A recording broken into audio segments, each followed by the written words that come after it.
तरह से फैजाबाद में बीजेपी के द्वारा मंच पर राम जन्मभूमि का पोस्टर लगाया गया, आपको क्या लगता है भारतीय जनता पार्टी राम के मुद्दे को क्या अब तक नहीं भुला पाई है? और क्या जिस तरह से पोस्टर लगा है, आपको नहीं लगता है कि कहीं न कहीं बीजेपी को इस बारे में स्पष्टीकरण देना चाहिए? मुझे लगता है कि अयोध्या और फैजाबाद में जाकर राम की चर्चा न करना, राम के बारे में न बोलना या राम का चित्र मंच पर होना, यह कोई आपत्तिजनक बात है क्या? अयोध्या में राम का चित्र नहीं लगेगा तो क्या हसन और हुसैन का लगेगा? गजनी और गोरी का लगेगा? क्या अकबर और औरंगजेब का लगेगा, जिन्होंने इस देश में हिंदू माताओं बहनों के मीना बाजार लगा दिए? अयोध्या में साकेत में अगर राम का चित्र लगता है तो इसमें बुराई क्या है? आखिर इस देश में राम राज्य लाने की बात की गई है आज अयोध्या में, और मैं साधुवाद दूंगा बीजेपी के प्रधानमंत्री पद के उम्मीदवार श्री नरेंद्र मोदी जी को कि 1994 में पालनपुर के प्रस्ताव को उन्होंने संकल्प के रूप में आज फैजाबाद की सभा से व्यक्त किया है। हिंदू समाज उन पर भरोसा कर रहा है और समय आने पर वो इस प्रण को पूरा करेंगे। इसी आशा के साथ मैं उनको पुनः साधुवाद देता हूं। इसमें आपत्ति की बात क्या है? प्रकाश जी, ये वही बीजेपी है जिसने अपने घोषणा पत्र में राम मंदिर का मुद्दा न शामिल करने की बात कही थी, और जिस तरह से आज वहां पर फैजाबाद में मंच के ऊपर राम मंदिर का मुद्दा उन्होंने पोस्टरों के माध्यम से, मुझे लगता है आपकी जानकारी गलत है।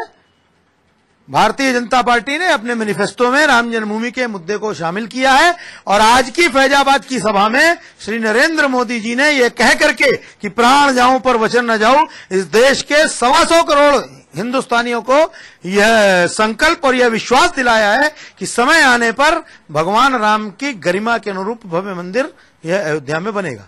यानी नरेंद्र मोदी पर, भारतीय जनता पार्टी पर क्या हिंदू समुदाय को विश्वास करना चाहिए? अरे विश्वास कर रहा है तभी तो लाखों और करोड़ों की संख्या में उनको सुनने के लिए आ रहा है। विश्वास नहीं होता तो पूरे देश में आज जो धूम मची हुई है, बिना विश्वास के लोग आ जाते। लेकिन आज जो विश्वास जनता उनमें देख रही है, आज मंच से उन्होंने उसको व्यक्त करने का काम किया है। समय आने पर इसको पूरा भी करके दिखाएं, इतनी अपेक्षा की जा सकती है। प्रकाश जी, आपने अमित शाह जी का बयान देखा होगा, आप इस बयान को अमित शाह के किस तरह से लेते हैं? अरे भाई, सत्य बोलने में क्या आपत्ति है? चुनाव आयोग ने क्या सही बोलने में भी कोई प्रतिबंध लगा रखा है? क्या गलत कहा है अमित शाह जी ने? 93 के बंबई के बम विस्फोट से लेकर आज तक की कोई भी ऐसी आतंकी घटना नहीं है जिसमें शामिल कोई ना कोई आतंकवादी अथवा उसका सहयोगी, उसका संबंध आजमगढ़ से ना हो। अबू सलेम की बात हो, दाऊद इब्राहिम की बात हो, और भी जो नाम आते हैं, ये सारे के सारे लोग कहीं ना कहीं किसी न किसी रूप में आजमगढ़ से जुड़े हुए हैं। और अगर उन्होंने कहा है कि जहां कभी साहित्यकार हुआ करते थे, जहां कभी और हर प्रकार के लोग, वरिष्ठ लोग हुआ करते थे, वहां आज आतंकवाद की खेती हो रही है, वहां आतंकवादी तैर किए जा रहे हैं। बटला हाउस की चाहे बात हो, चाहे अन्य कोई बात हो, सब जगह आतंकवाद से संबंधित लोग पकड़े गए हैं। और इसलिए मुझे नहीं लगता कि अमित शाह जी ने कोई गलत बात कही है। और अगर यह चित्र वह देश के सामने लाना चाहते हैं तो इसमें लोगों को पीड़ा क्यों हो रही है?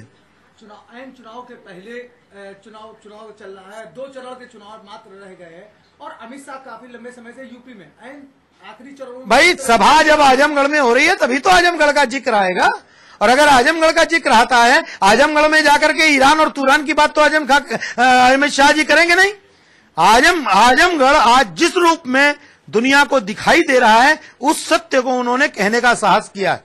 तो एक तरह से यानी कि बीजेपी और विश्व हिंदू परिषद के तरह से आजमगढ़ एक टेररिस्ट जिला नहीं, टेररिस्ट जिला ये परिभाषाएं आप दीजिए, लेकिन आज बड़ी मात्रा में ऐसे लोग या तो आतंकी वहां संरक्षण पाते हैं या वहां पर आतंकवादी तैयार होते हैं। यह बात हम नहीं कह रहे हैं, सरकारी आंकड़े कह रहे हैं, और लगातार जो घटनाएं हुई हैं उसमें आजमगढ़ से जो लोग शामिल हुए हैं उससे यह बात सिद्ध होती है।